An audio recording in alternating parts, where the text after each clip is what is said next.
नमस्कार। डेमोक्रेसी या लोकतंत्र क्या है? Democracy is a form of a government in which people, either directly or through the elected representatives, take part in country's policy making or decision making. लोकतंत्र सरकार का एक रूप है जिसमें नागरिक या तो प्रत्यक्ष रूप में या अपने प्रतिनिधि के माध्यम से नीति निर्माण में भागीदारी देते हैं। Nowadays, due to huge size of population in a country, direct form of democracy is not a feasible form of government. हम सभी को पता है कि क्योंकि राज्यों का स्वरूप बढ़ चुका है, जनसंख्या बहुत ज्यादा है, इसीलिए प्रत्यक्ष लोकतंत्र पॉसिबल नहीं। Therefore, the best form of government nowadays is the representative form of government. अब लोकतंत्र या डेमोक्रेसी पर अलग-अलग थिंकर्स ने अलग-अलग विचार रखे हैं। In this video, today we shall be discussing on Nehru's concept of democracy. आज के वीडियो में हम नेहरू ने लोकतंत्र पर क्या विचार रखे, इन पर चर्चा करेंगे। तो इस चर्चा में हमारे साथ बने रहें। Stay tuned with us.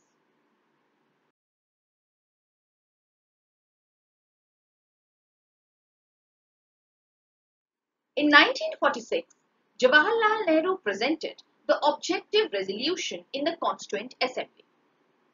Now, this objective resolution included several ideals such as justice, which is in social, economic and political sphere, equality of status, equality of opportunity, freedom of thought, expression, belief, faith, worship, freedom of association, and all these components later on created a very strong bedrock or a very strong edifice on which the current liberal democratic model of the country resides. 1946 में नेहरू ने objective resolution को constituent assembly में present किया और इस objective resolution में कई सारे ऐसे मूल्य थे जिन्होंने भारत में लोकतांत्रिक ढांचे की नींव रखी। वो मूल्य थे न्याय, जो कि सामाजिक, आर्थिक और राजनीतिक तीनों स्तरों में होना चाहिए भारत में, प्रतिष्ठा और अवसर की समानता, धर्म की स्वतंत्रता, संघ बनाने की स्वतंत्रता, कार्य करने की स्वतंत्रता, और इन सभी मूल्यों ने मिलकर भारत में लोकतांत्रिक ढांचे की एक बड़ी ही मजबूत नींव रखी। साथ ही साथ नेहरू का मानना था कि लोकतंत्र एक जीवंत मूल्य है। It is a living faith. It is not just a dogma. Living faith का मतलब ये है कि लोकतंत्र एक कंटिन्यूअस प्रोसेस है जो सभी नागरिकों को देश में आगे चल के भी अपने विचारों में, अपने बिहेवियर में, अपने एक्शंस में दिखानी पड़ेगी, so that this does not stagnate at a later level. It continues to exist as a living form, as a living entity. Nehru का ये भी मानना था कि लोकतंत्र यानी डेमोक्रेसी का प्राइमरी ऑब्जेक्टिव होता है all round development of personality. लोकतंत्र मनुष्य को हर स्तर पर, हर स्फीयर पर आगे बढ़ाने में एक इंपॉर्टेंट रोल अदा करेगा। फॉर इंस्टेंस, डेमोक्रेसी को उन्होंने जहां ऑलराउंड डेवलपमेंट से जोड़ा, वहां उन्होंने डेमोक्रेसी का जो स्वरूप था उसको और बड़ा कर दिया। He have elaborated the form of democracy, and for him democracy included all the three aspects of political, social as well as economic. तो राजनीतिक तौर पर भी आप आगे बढ़ेंगे, आर्थिक तौर पर भी आप आगे बढ़ेंगे और सामाजिक तौर पर भी आप आगे बढ़ेंगे। इसीलिए उन्होंने डेमोक्रेसी को all round development of personality का एक बहुत इंपॉर्टेंट मीडियम माना। According to Nehru, democracy is a multi-dimensional concept. So when I say it is a multi-dimensional concept, it means democracy should be understood not only in terms of politics, but also in terms of society, also in terms of economy, and over and above, also in terms of mind. That is, it is a state of mind. For him, it is a way of life, right? So now we all know that what is political democracy. I have already discussed that when people, citizens, directly or through their elected representatives takes part in the policy making, then that form of government is considered to be politically democratic. What does economic democracy means? When on some very important economic matters, the opinion of general public is taken, the interest of general public is taken, and not specifically the interest of few handful of capitalists or handful of managers who are at the top of economic sphere. So when the interest of general public is being taken, as far as economic policy making is concerned, then you can say that the form of a government is that of economic democracy. Social democracy also we understand that when in a society, every section of population is taking together in the path of development, then we can say that particular form of a government is socially democratic. So for him, democracy includes political democracy, social democracy, economic democracy, and also democracy is a state of mind. It is a value which is there in citizens' mind. It is in their conscience. And only when a value like democracy becomes part of your life, citizens can reflect it in a very substantial way in a society as well. Nehru की भाषा में या नेहरू के अगर विचारों को देखें तो लोकतंत्र एक बहुआयामी मूल्य है। लोकतंत्र को सिर्फ और सिर्फ राजनीतिक परिवेश में समझना नेहरू के शब्दों में एक बहुत बड़ी भूल होगी। लोकतंत्र न सिर्फ राजनीतिक तौर पर अपने को प्रदर्शित करता है, बल्कि अगर ट्रू डेमोक्रेसी की बात करें तो वो आर्थिक स्फीयर में भी दिखता है और सोसाइटल स्फीयर में भी दिखता है। राजनीतिक लोकतंत्र के बारे में मैं पहले भी बता चुकी हूँ कि राजनीतिक लोकतंत्र का मतलब जब नागरिक प्रत्यक्ष रूप में या अपने प्रतिनिधि के माध्यम से नीति निर्माण में भागीदारी दे रहे हैं, ऐसी व्यवस्था को हम राजनीतिक लोकतांत्रिक व्यवस्था बोलते हैं। आर्थिक लोकतंत्र का मतलब जब आर्थिक नीति निर्माण में आम आदमी की विचारों को लिया जाए, आम आदमी के हितों को लिया जाए, कुछ चुनिंदा पूंजीवादी लोगों के हितों को नहीं लिया जाए। जब सभी लोगों के हितों को एक साथ लिया जाए किसी भी आर्थिक निर्णय को लेने के लिए, तब ऐसी व्यवस्था को हम आर्थिक लोकतांत्रिक व्यवस्था कहते हैं।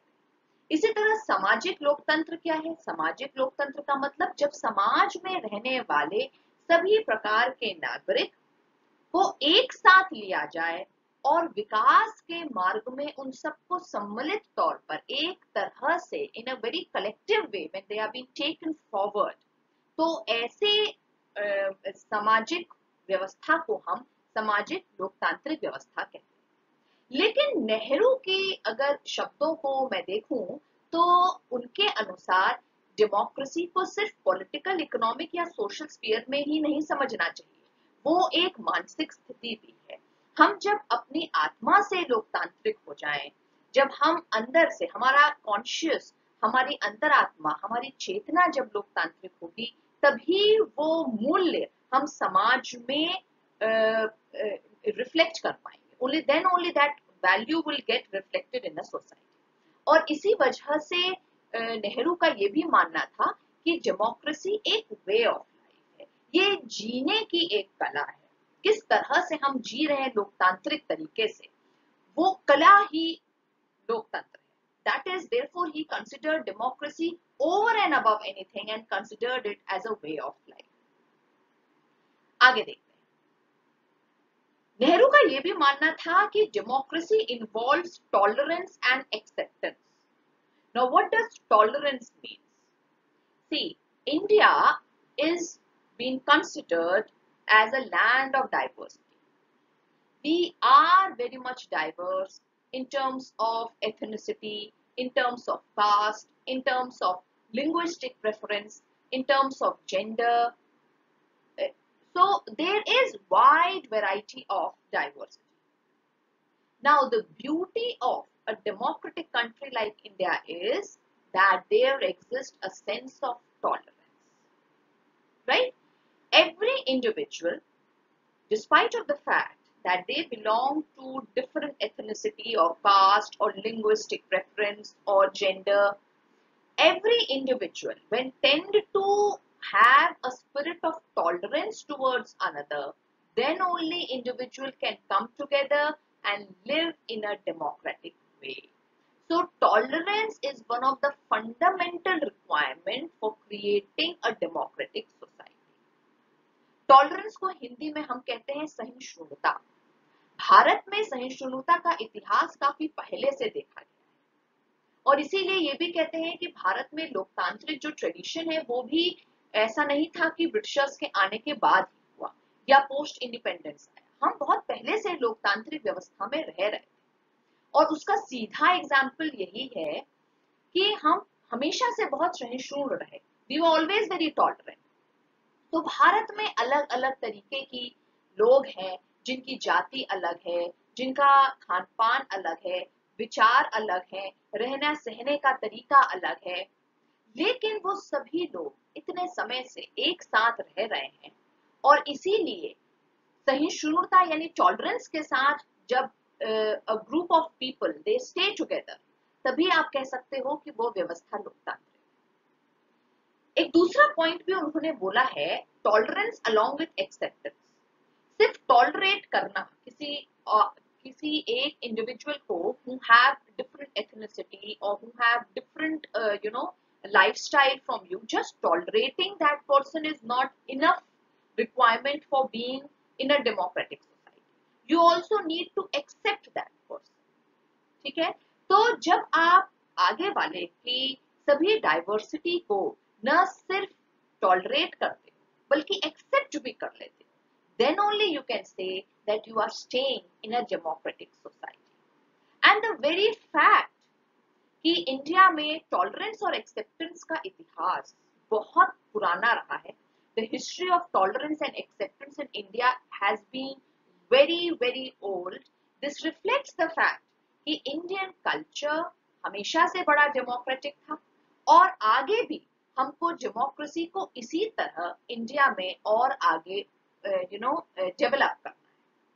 So the another important point is that for him democracy includes both the values of tolerance as well as acceptance. आगे देखते हैं। Now for Nehru, universal adult franchise is the basis of democracy. Now what is universal adult franchise? Universal adult franchise means that all the adults who are above the age of 18 have the right to vote and contest in the election. And universal adult franchise actually helps in deepening the democracy. The extension of franchise helps in making democracy more matured and more developed. And therefore he advocated in a very strong way that in India there has to be universal adult franchise. That is, each and every adult over the age of 18 should be given the right to vote and to contest election. Nehru का मानना था कि सभी नागरिक जिनकी उम्र 18 साल से ऊपर है, हालांकि 18 साल से ऊपर हमने बाद में कानून के थ्रू भी इसको स्टैब्लिश किया, उनका मानना था कि सभी नागरिक जो अडल्ट हैं उन सबको वोट देने का अधिकार होना चाहिए और इलेक्शन में खड़े होने का भी अधिकार मिलना चाहिए। और ये यूनिवर्सल अडल्ट फ्रेंचाइज ये एक बेसिस बनाएगा लोकतांत्रिक व्यवस्था, क्योंकि अगर सभी नागरिक लोकतांत्रिक व्यवस्था में वोट के माध्यम से अपनी राय दे पाए या इलेक्शन और चुनाव में खड़े होकर नीति निर्माण करें, तभी हम कह सकते हैं कि संपूर्ण हमारा पूरा राष्ट्र एक लोकतांत्रिक व्यवस्था में है। Okay, so universal adult franchise again according to him is the basis of democracy. Next he said that participative form of democracy should be very much supported. Now you see, democracy के कई सारे types होते हैं. One of the very important way in order to distinguish forms of democracy is deliberative form of democracy and participative form of democracy. Deliberative form of democracy is a form of government or a form of democracy in which people who are reasonable, they deliberate and they are considered to be reasonable. So these rational actors, they deliberate and then they come forward with policy making. As far as participative form of democracy is concerned, citizens come together and participate directly in decision making, right? So the only difference appears is that in deliberative form of democracy, citizens deliberate also. They take part in discussions also and they are considered to be rational. So according to Nehru, participative form of democracy should be supported. And you know, in India, Panchayati Raj institutions, PRIs, which are the formal three-tier system of governance में सबसे important part है the Panchayati Raj institutions. They represent to large extent the participative form of democracy, especially the Gram Sabha, right? So Nehru के लिए अगर मैं इसको हिंदी माध्यम के स्टूडेंट्स के लिए रखूं तो नेहरू के विचारों के अनुसार participative form of government of democracy लोकतंत्र का सबसे अच्छा एक फॉर्म है क्योंकि इसमें नागरिक डायरेक्टली प्रत्यक्ष रूप से आते हैं और नीति निर्माण में सहयोग देते हैं. अब लोकतंत्र के जैसे मैंने बताया दो प्रकार हो सकते हैं. एक होती है डेलिबरेटिव डेमोक्रेसी, एक होती है पार्टिसिपेटरी डेमोक्रेसी. डेलिबरेटिव डेमोक्रेसी में विवेकशील माना जाता है कि जो डेलिबरेट कर रहा है, जो डिस्कशंस में पार्ट ले रहा है, जो वार्तालाप कर रहा है वो विवेकशील है. तो विवेकशील नागरिक आते हैं और बातचीत के जरिए नीति निर्माण में सहयोग देते हैं. और पार्टिसिपेटिव फॉर्म ऑफ डेमोक्रेसी में माना जाता है कि नागरिक पार्टिसिपेट करते हैं डायरेक्टली और नीति निर्माण में सहयोग करते हैं. नेहरू के अगर विचारों को देखा जाए तो वो पार्टिसिपेटिव फॉर्म ऑफ डेमोक्रेसी को बहुत सपोर्ट करते थे. और अगर भारत में देखा जाए तो Panchayati Raj institutions participative form of democracy का एक बहुत ही बेहतरीन एग्जाम्पल है, एक बहुत ही बेहतरीन उदाहरण है.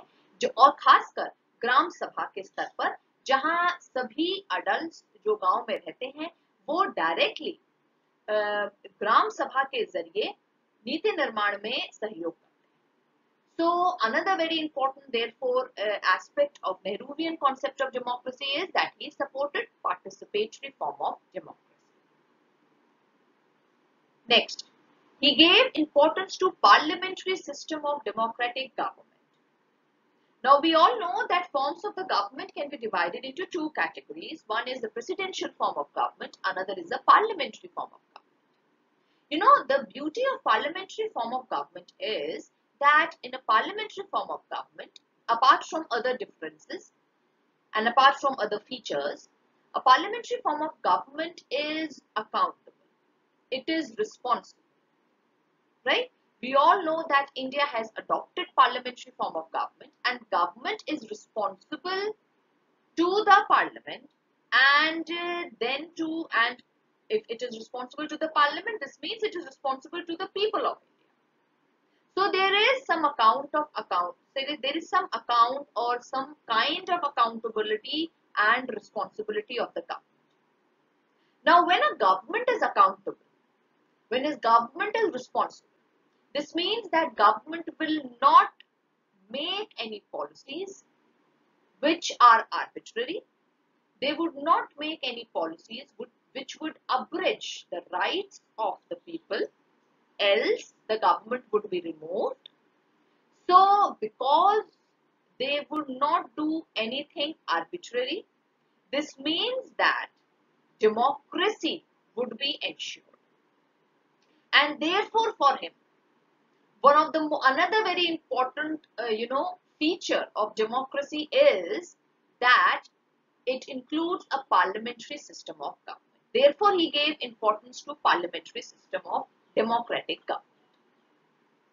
नेहरू मानते थे कि पार्लियामेंट्री संसदीय प्रणाली डेमोक्रेसी को इंश्योर करने में एक महत्वपूर्ण योगदान दे सकती है। वो इसलिए क्योंकि संसदीय प्रणाली में अकाउंटेबिलिटी होती है, जवाबदेही होती है, रिस्पॉन्सिबिलिटी होती है। भारत में आज संसदीय प्रणाली है, we have a parliamentary form of government, और सरकार जो प्रेजेंट डे सरकार है और आगे और आने वाली सरकार और पहले भी जितनी सरकारें थी वो सब संसद को अकाउंटेबल होती है। संसद पर जवाबदेही का मतलब लोगों पर जवाबदेही। तो इस तरह का सरकार अगर बनती है जिसमें अकाउंटेबिलिटी होती है, जो जवाबदेही रखती है लोगों के प्रति, ऐसी सरकार नेहरू का मानना था कि कभी भी आर्बिट्रेरी यानी मनमर्जी के कोई डिसीजंस नहीं ले सकती। वो जो भी डिसीजंस लेंगी उनको इस बात को ध्यान में रखना होगा कि उनका डिसीजंस हमेशा पब्लिक स्फीयर में लोगों की नजर के सामने होगा और लोग उसका आकलन भी करेंगे। इसीलिए नेहरू का मानना था कि संसदीय प्रणाली में लोकतंत्र सबसे अधिक सुरक्षित रहेगा, लोगों के अधिकार सबसे ज्यादा सुरक्षित रहेंगे। एंड इसीलिए this is the reason why he gave importance to the parliamentary form of government. Now, another very important aspect of Nehru's concept of democracy is that he conceptualized democracy in the Western liberal framework. Nehru ने पाश्चात्य उदारवादी framework के अंतर्गत लोकतंत्र को समझा। He conceptualized democracy in a Western liberal framework. अब ये वेस्टर्न लिबरल फ्रेमवर्क क्या है, एक एक करके हम देखेंगे। Number 1, elections to be organised in a regular way, यानी कि चुनाव को नियमित रूप से ऑर्गेनाइज कराना। Now see, what is the benefit of organising elections in a regular way? If elections are organised in a regular way, this means that power would not get concentrated in hands of group of people और party. अगर चुनाव को हम नियमित समय में organise कराते हैं तो इसका फायदा ये होता है कि सत्ता या पावर कुछ एक चुनिंदा दलों या किसी एक दल के हाथों में सीमित नहीं रह पाती। नेक्स्ट चुनाव होते हैं और अगर सरकार बदलती है तो सत्ता दूसरे दल को मिलती है। तो इस तरह से आप लोगों के डेमोक्रेटिक राइट्स को प्रोटेक्ट कर सकते हैं, पावर कॉन्सेंट्रेट नहीं होगी। Second, political participation not based on races, caste, religion, gender, etc.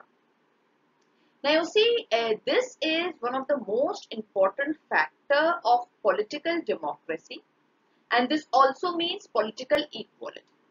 This means that whenever you are participating in policy making, either you are voting or you are contesting election, your participation is not based on any race or any caste or religion or gender.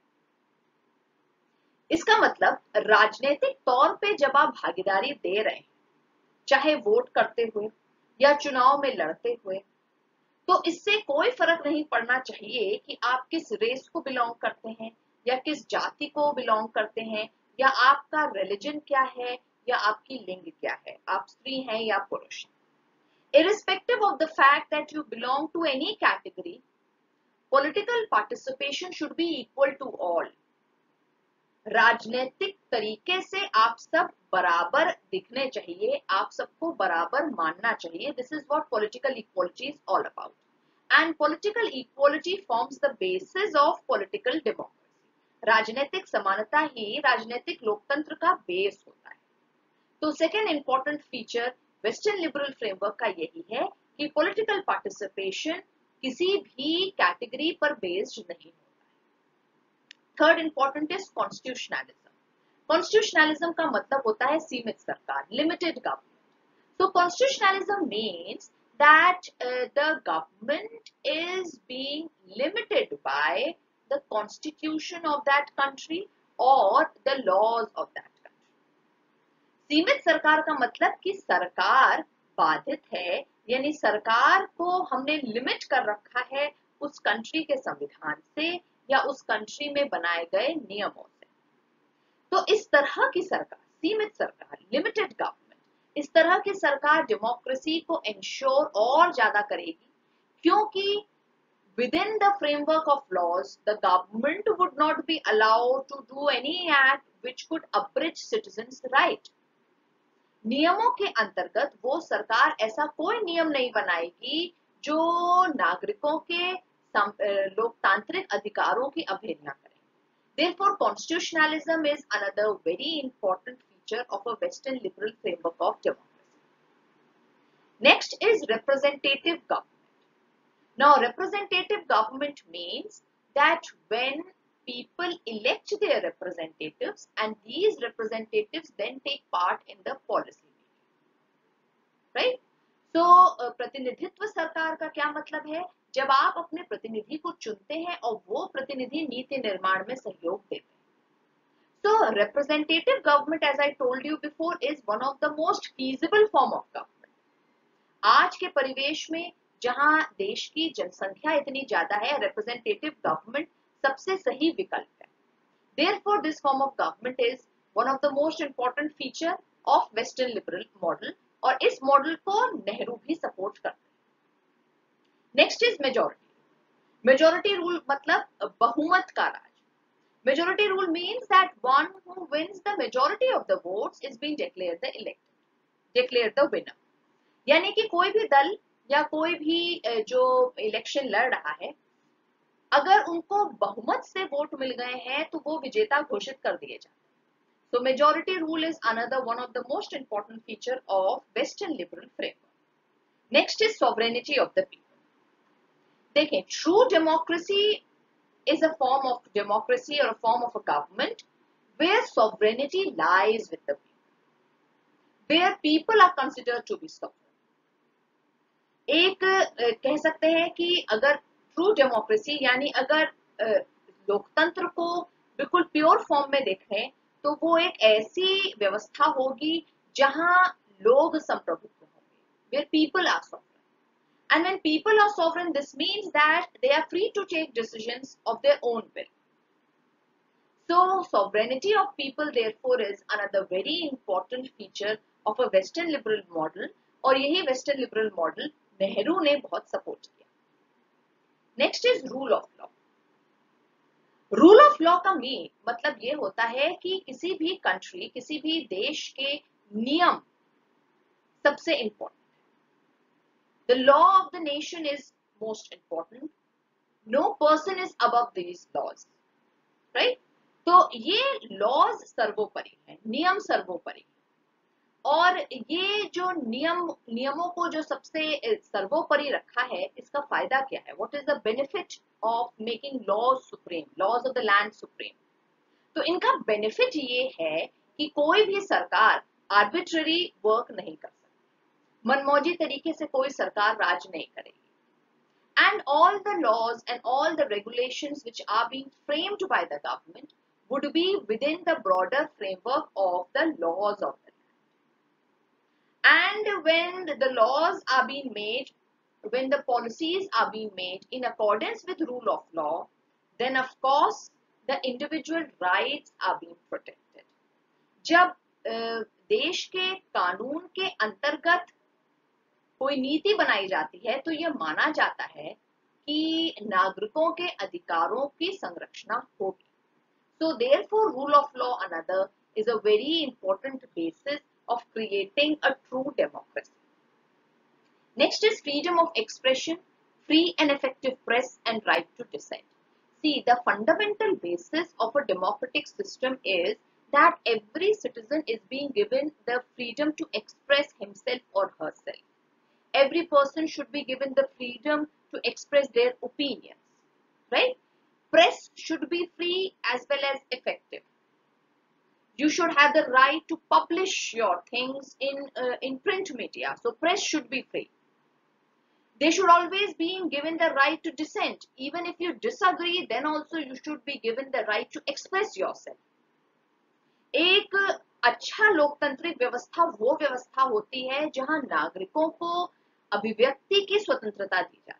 जो वो सोचते हैं, जो वो समझते हैं, उसकी स्वतंत्रता उनको बोलने की, लिखने की दी जाती है। प्रेस की स्वतंत्रता होती है। अगर आप सरकार की किसी नीति को सही नहीं मानते हैं तो उसको भी एक्सप्रेस करने की स्वतंत्रता, right to decent.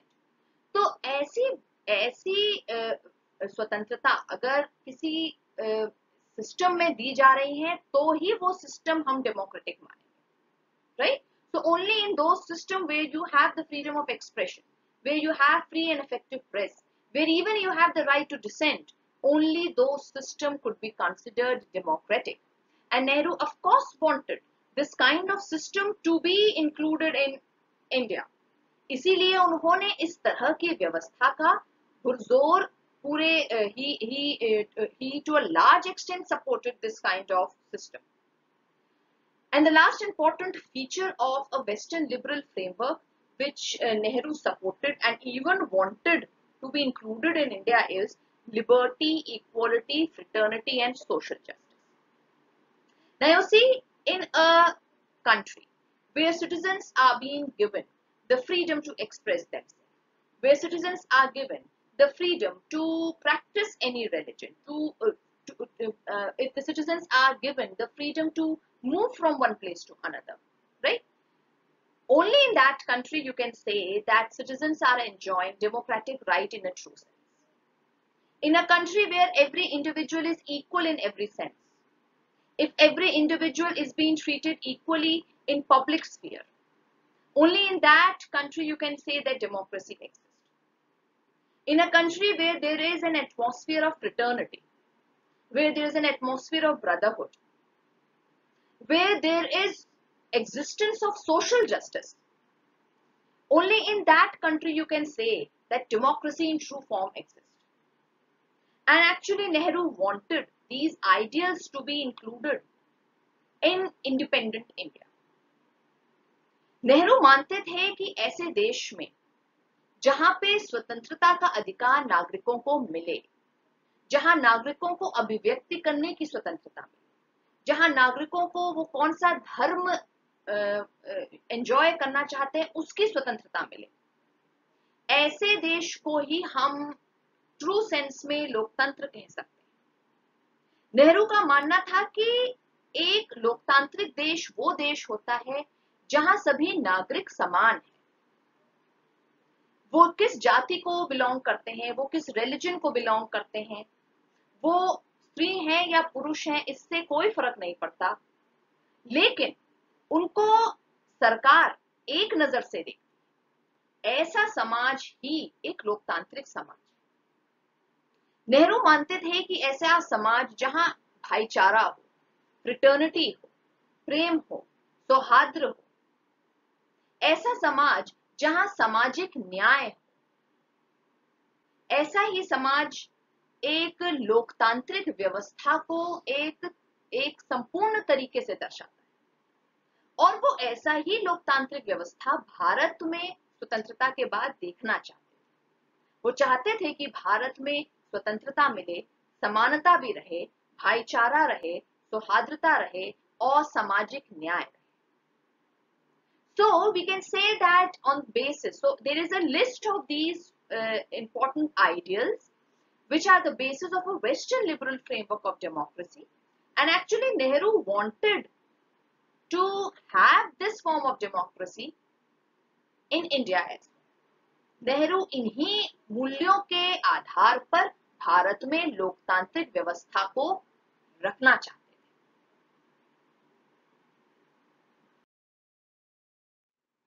Now, as stated in the earlier point, Nehru supported the Western liberal model of democracy, but we all know that Nehru had a strong inclination or a strong tilt towards socialism, and therefore he wanted to add a socialistic dimension to the Western liberal model of democracy.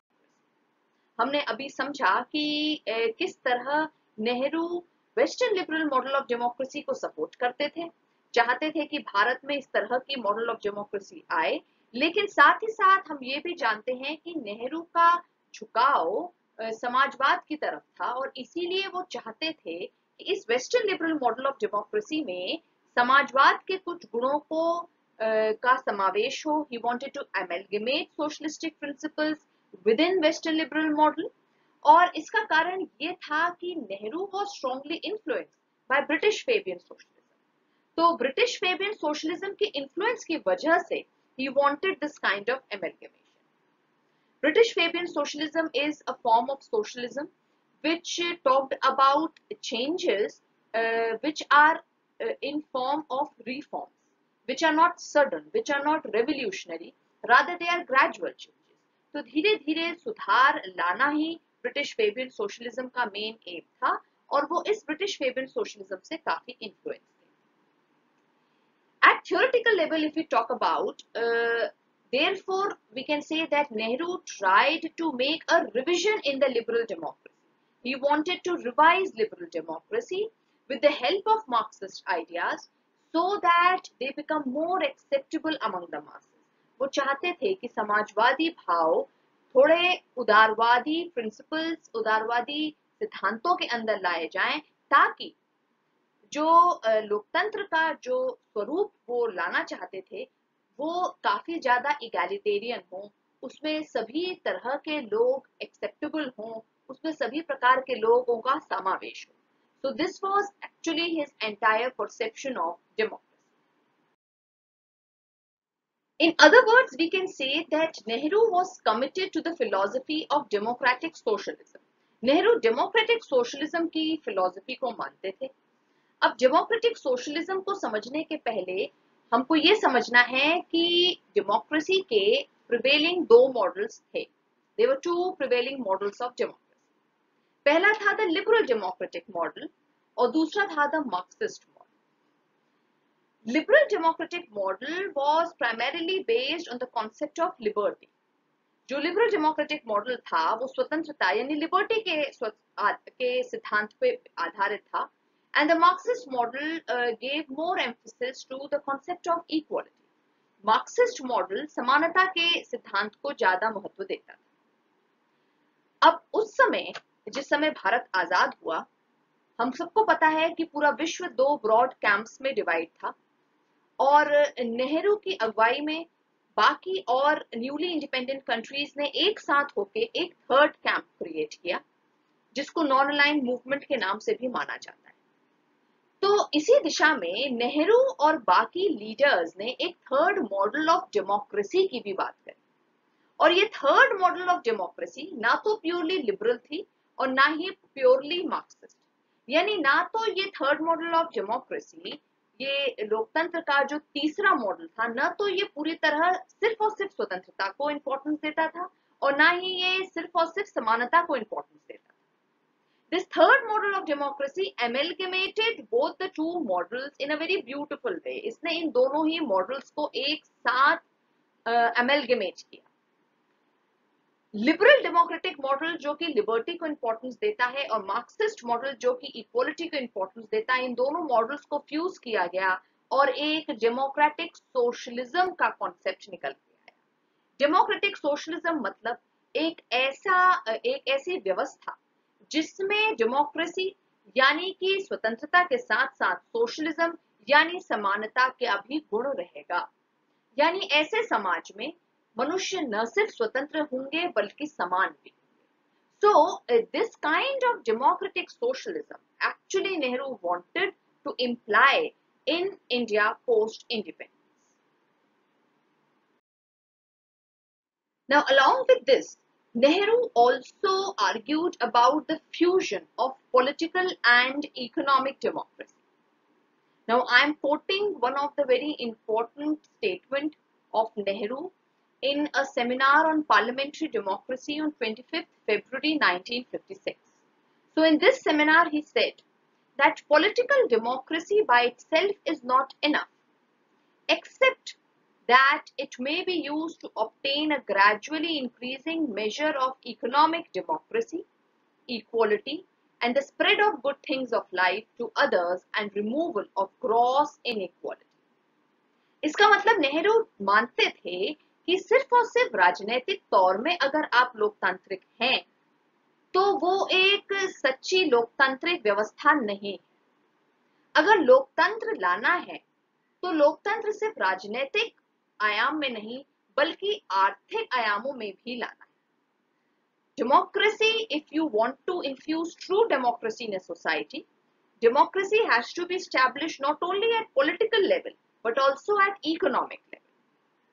जब लोगों के मध्य economic inequalities का अंत होगा, जब आर्थिक असमानताएं खत्म होंगी, तभी हम कह सकते हैं कि ट्रू फॉर्म में डेमोक्रेसी आई।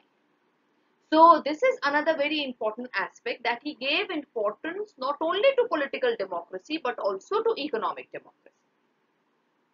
इसी के साथ दूसरा पॉइंट भी लिंक्ड है। Now, according to Nehru, democracy is a very crucial tool to ensure socio-economic equality.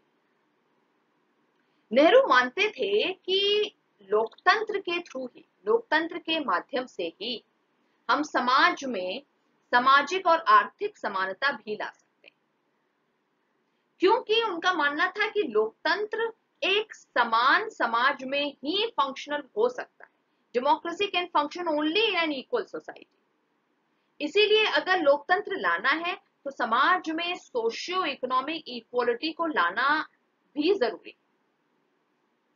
At the same time, he also said that this political, economic and social equality is closely linked with freedom, and both these two kinds of ideals, that is political economic freedom and political economic equality, leads to social justice. Nehru का मानना था कि राजनीतिक, आर्थिक और सामाजिक समानता, राजनीतिक, आर्थिक और सामाजिक स्वतंत्रता, ये दोनों ही सिद्धांत लिंक्ड हैं, एक दूसरे से जुड़े हैं। और जब इन तीनों ही आयामों में आप स्वतंत्र हैं और समान हैं, तो ही ऐसे समाज में सामाजिक न्याय को रखा जा सकता है। तभी हम कह सकते हैं कि सामाजिक न्याय इस समाज में है। So for him, for a democracy to prosper, for a democracy to develop in a more deeper way, you need to be free, you need to enjoy freedom at political, economic and social level. You need to enjoy equality at political, economic and social sphere. And when freedom and equality are available in all these three spheres, only then there could be an environment of social justice. And when there is an existence of social justice, this means that true democracy exists. ऐसे समाज में जहां स्वतंत्रता हो, जहां समानता हो सभी आयामों में, ऐसे समाज में जहां सामाजिक न्याय हो, वहीं पर हम मान सकते हैं कि ट्रू फॉर्म में सच में एक लोकतांत्रिक व्यवस्था है, एग्जिस्ट करती है। Also, Nehru believed that a true democracy represents the interest of common people, that is welfare of all.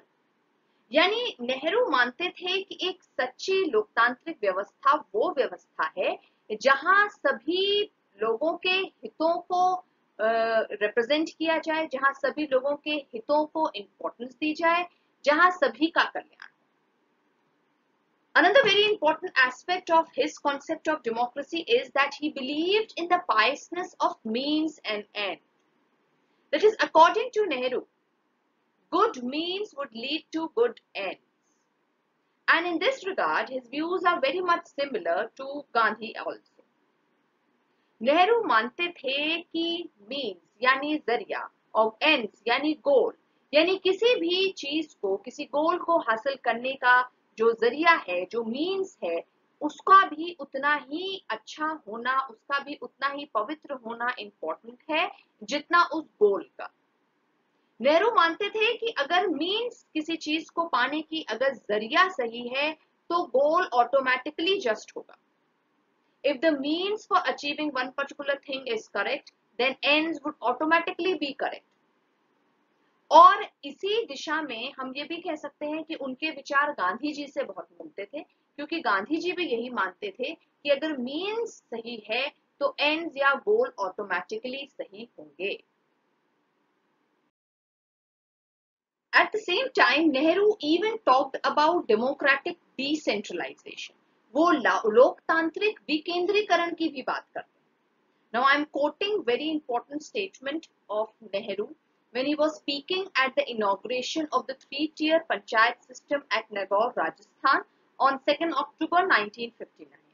So he said that democracy was not entirely new to India. Democracy Bharat में कोई एक नई प्रणाली की तरह नहीं आएगी। For its roots could be traced, could even be found in our old panchayat system, क्योंकि हम अपने पंचायत सिस्टम्स में, जो हमारे गांव में पंचायत सिस्टम्स होते थे, उसमें हम डेमोक्रेसी को, लोकतंत्र को बहुत पहले से देख सकते हैं। And in political life everyone has a vote, in economic matters everyone has equal opportunities, and in our panchayat also everyone should be considered equal. There should be no distinction between man and women. आगे नेहरू कहते हैं कि जिस तरह का लोकतंत्र भारत में हमेशा से देखा गया है, उसी तरह का लोकतंत्र अब संवैधानिक तौर में भारत में आएगा पंचायत के माध्यम से। तो पंचायत यानी कि विकेंद्रीकरण होना, लोकतांत्रिक ढांचे का विकेंद्रीकरण होना, पंचायत को हमको और ज्यादा एम्पावर करना है, हमको और ज्यादा सशक्त करना है। पंचायत ही एक ऐसा माध्यम होगा जिसमें ग्रास रूट लेवल से पॉलिटिक्स उभर के ऊपर आएगी और वो ऑल्टरनेटिव सेंटर ऑफ पावर की तरह एक्ट करेंगे और सत्ता एक जगह पे केंद्रित न होकर डिसेंट्रलाइज्ड हो जाएगी, उसका विकेंद्रीकरण होगा। So this was what he talked about, or he felt, as far as his model of democracy is concerned, and what were his views as far as democratic decentralization is concerned.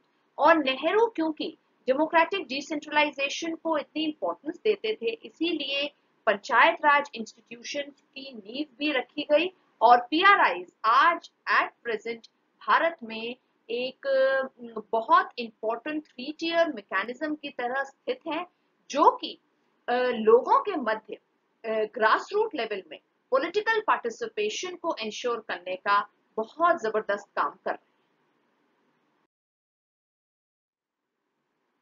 Now Nehru also gave huge amount of importance to planning. According to him, a planned economic model leads to multifaceted development of society.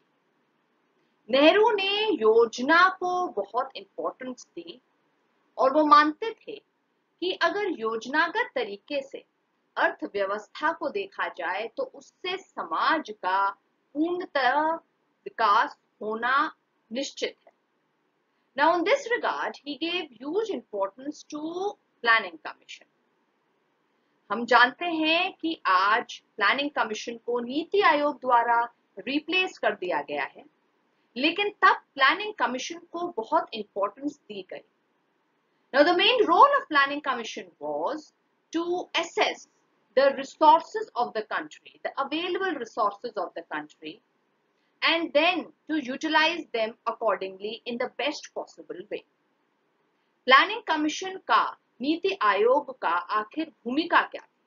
तो नीति आयोग का कार्य ये था कि देश में जितने उपलब्ध संसाधन हैं उन सब का आकलन हो और उसके बाद उनका बेस्ट यूटिलाइजेशन, ताकि सभी लोगों का विकास हो पाए। इसीलिए मैं कह रही हूं कि जहां नेहरू ने प्लानिंग यानी योजना को इंपॉर्टेंस दी, वहीं इसी प्लानिंग और योजना से लिंक्ड है उनका concept of economic democracy. Second very important concept which is linked with this is the idea of mixed economy.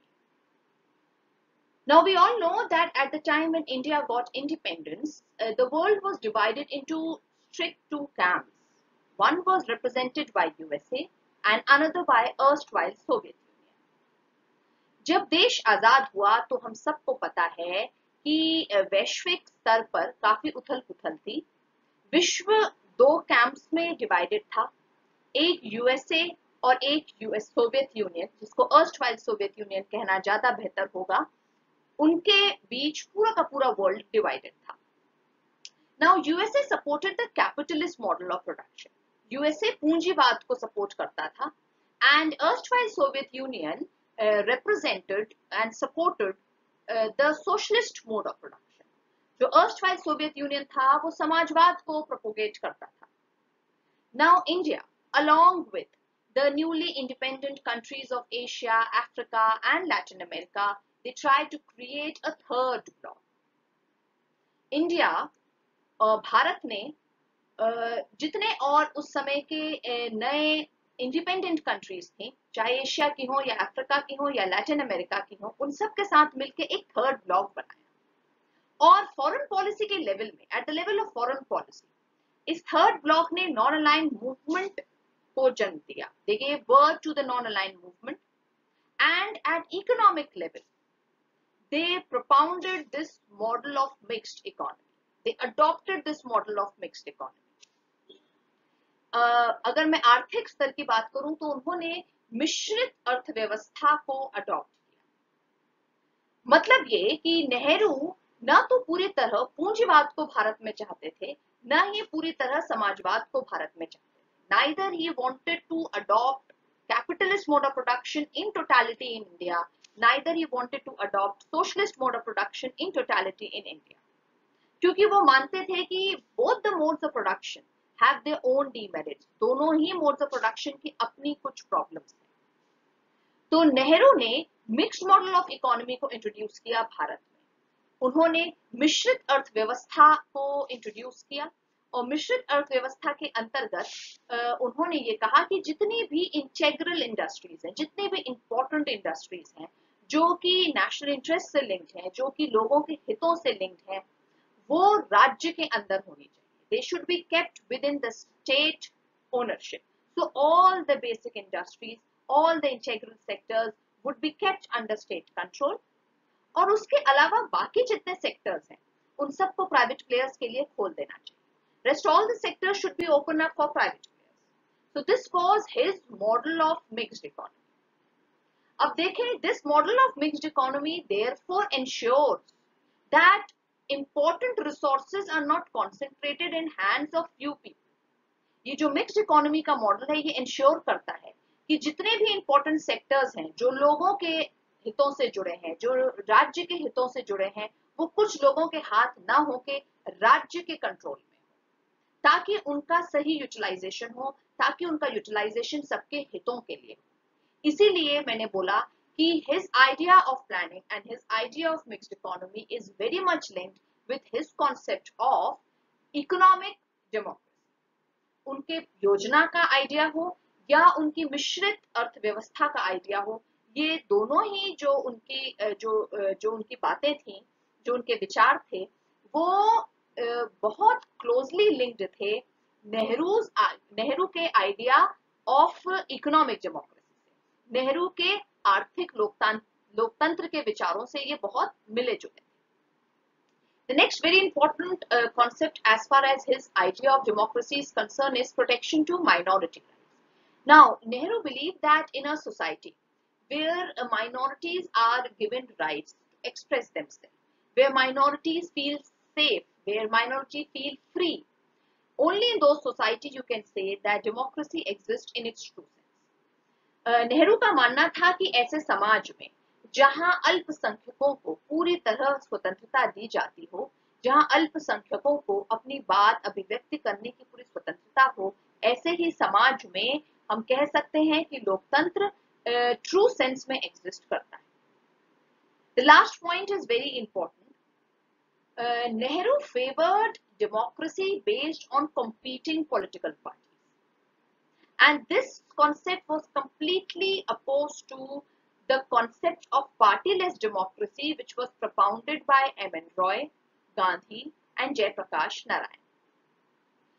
Nehru लोकतंत्र को एक ऐसी व्यवस्था मानते थे जहां राजनीतिक दल सत्ता के लिए कॉम्पीट करते हैं, और उनका ये मानना पार्टीलेस डेमोक्रेसी मॉडल से बिल्कुल विपरीत था। और पार्टीलेस डेमोक्रेसी मॉडल एक ऐसा मॉडल था जिसको एम एन रॉय, गांधी और जयप्रकाश नारायण ने प्रोपोगेट किया था। अब नेहरू पॉलिटिकल पार्टीज को इतनी इंपॉर्टेंस इसलिए देते थे क्योंकि उनका मानना था कि पॉलिटिकल पार्टी सबसे पहले तो इंटरेस्ट एग्रीगेशन का काम करते हैं। लोकतंत्र में राजनीतिक दल लोगों का क्या हित है इसको समझने का काम करते हैं। उनको पता चलता है कि लोगों का इन टोटलिटी, लोगों के इंटरेस्ट क्या है, लोगों की डिमांड्स क्या है। और एक बार जब राजनीतिक पार्टीज को लोगों की डिमांड पता चलती हैं, उसके बाद वो इलेक्शन में कॉम्पीट करते हैं। इसीलिए वो पॉलिटिकल पार्टीज को लोकतंत्र के लिए बहुत इंपॉर्टेंट मानते थे। दूसरी बात ये है कि नेहरू मानते थे कि अगर राजनीतिक दल होंगे तो ऑपोजिशन भी होगा, तो विरोधी पक्ष भी होगा, और यही विरोधी पक्ष लोकतंत्र को और ज्यादा सुदृढ़ करेगा। यही विपक्ष लोकतंत्र को आर्बिट्ररी होने से रोकेगा, सत्ता में जो पार्टी है उसको आर्बिट्ररी तरीके से काम करने से रोकेगा। और अगर सरकार आर्बिट्ररी तरीके से काम नहीं करेगी, मनमर्जी से नहीं काम करेगी, इसका मतलब कि वो लोगों के हितों को हमेशा ध्यान में रखेगी। साथ ही साथ नेहरू ये भी मानते थे कि अगर राजनीतिक दल होंगे तो लोकतंत्र में कंपटीशन होगा, और अगर लोकतंत्र में कंपटीशन है तो ये एक healthy sign. So because of these reasons, he favored a democracy which was based on competing political parties. And this concept was completely against the JP's model, or we can say M.N. Roy's model, or Gandhi's model of party-less democracy. तो इस तरह हमने समझा कि नेहरू के लोकतंत्र पर क्या विचार थे। Nehru's idea of democracy, this is a very important topic, not only for graduates and postgraduate students, but also those who are appearing for different competitive services. So I believe that this concept is completely clear to you all. Thank you so much for listening this video. Namaskar. Thanks for watching our video. If you want us to keep making such informative videos, please like, share and subscribe our channel. Aradhya, the gateway of knowledge. Till then, goodbye, take care and stay safe.